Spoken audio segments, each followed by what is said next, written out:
There's one store that's had a profound impact on the field of psychology, but it's more than a store, really. It's an institution. There's an effect named after it. There have been field experiments run here. But before I tell you what it's called, do you think you can guess? This video is sponsored by CuriosityStream and Nebula. More on them later. Now, there was a field experiment run at IKEA as part of a 2018 study. First, the participants spent 2 hours shopping inside the store. Then, when they were leaving, they were reluctant to make personal plans for the next 4 weeks, compared to another group who were just entering the store. Ah, the optimism you have when you're entering IKEA for the first time. It's likely they were experiencing decision fatigue and they were worn out from exercising all of their self-control while they were inside. But I'm not telling you all of this because I'm buying more furniture and I'm going to make another video out of it. It's because of something the field experiment was looking at: planning. Just like decision-making or self-control or working memory, planning is what's called an executive function, the high-level cognitive skills you need to get through life that are most often associated with your brain's prefrontal cortex. And because these executive functions consist of many skills, some of us are better at them than others. I struggle at planning in my life, so figuring out and scheduling things like daily work tasks, weekly goals, or even meal planning. Most of my days go like this. I remember everything that I need to do in my head.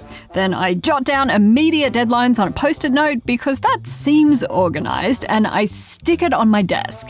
Soon enough, my desk is littered with notes and I have no idea what I really need to do tomorrow, and then I'm ordering the exact same Thai food for dinner every day because I'm mentally exhausted, and pad Thai, it's only a few buttons away. I have no idea how I've lived and worked this way for so long, but if there was ever a year to get your life in order, 2020 was it. Because even though we couldn't really go anywhere, planning has all kinds of unexpected benefits. Researchers found that planning has the potential to boost productivity, improve your health, and even lower anxiety. In a 2011 study, researchers found that after making plans to reach a certain goal, people reported fewer intrusive thoughts about that goal. This suggests that committing to a plan not only helps you achieve your goals, but it frees your mind of thinking about it. Planning is truly a superpower. And like most skills, with some work, you can improve it. So I started following a planning system. Don't you love a good system? To declutter my mind. The idea is to try to prevent stress by removing the cause of it. For me, that meant taking control of my time. I discovered that in my big post-it piles were goals and to-dos for different work projects and research.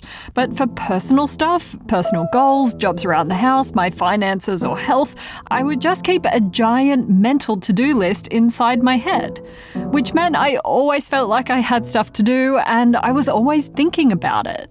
So first, I brainstormed a master task list for all the different areas of my working and personal life. Then I created 7 categories and sorted my tasks into these general category lists.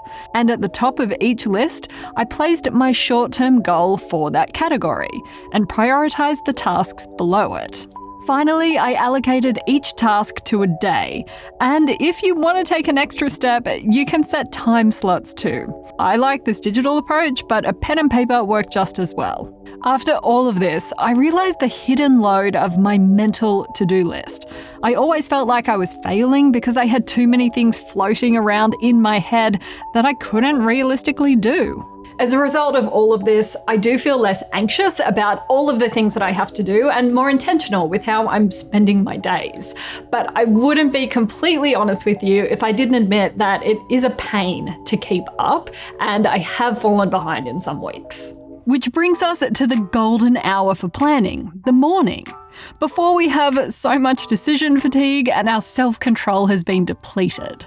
I've been setting aside blocks of time in the morning to plan out my meals on this huge magnet and then to plan out my day in general. I know this magnet and the tiered system aren't for everyone, and that's okay. Take a moment to think about what could work for you. A great place to start is with a pen and paper and just one list. Just get it all out of your head. I'm not telling you all of this because it's a mind-blowing scientific advancement. I want to share it with you because it has helped me in what has been a very uncertain year, and I hope it can help you too. Perhaps one day nostalgia or a tiring trip to IKEA will pull me back into a pile of post-it notes and pad thai containers. But for now, I'm celebrating my new achievements as a developing planner. Because in my experience, it's much more useful to be a master list writer than a master builder. I am curious to know how you approach planning or time management, and if you would like more videos around this, so please stop procrastinating and let me know in the comments. If you'd like to dive more into the science of planning and behavior change, please check out my new series, which is like an advice column for the internet on the new creator-owned streaming service Nebula.